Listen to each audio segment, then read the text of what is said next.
ব্রহ্মবৈবর্ত পুরাণ ব্রহ্মখণ্ডের ৪র্থ অধ্যায়। রতিদেবীকে সতৃষ্ণ নয়নে দেখামাত্র মহাযোগী ব্রহ্মারও রেতপাত হল। তখন ব্রহ্মা অতিশয় লজ্জিত হয়ে নিজ পরিধেয় বস্ত্র দ্বারা তা আচ্ছাদন করে অবস্থান করতে লাগলেন। কিন্তু সেই রেত সহসা আবরণ বস্ত্র দগ্ধ করে জাজ্বল্যমান শিখাসমূহে পরিবেষ্টিত অতি প্রকাণ্ড জ্বলন্ত অগ্নিরূপে পরিণত হয়ে উঠল।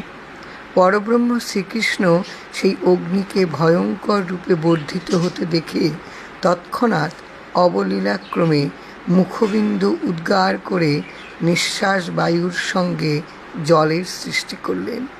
হে মহর্ষি, হরির মুখবিন্দু সমুদ্ভূত সেই জল সমুৎপন্ন হয়েই সমগ্র বিশ্বকে প্লাবিত করল। তার কিছু অংশ সেই প্রচণ্ড বহ্নিকে শান্ত করল। এই কারণেই আজও জলস্পর্শে অগ্নি নির্বাপিত হয়ে থাকে। পরে সেই জল হতে তার অধিদেবতা এক পুরুষ উৎপন্ন হলেন। যে অধিষ্ঠাত্রী দেবতা উৎপন্ন হলেন তিনি বরুণ নামে বিখ্যাত হলেন। জয় রাম।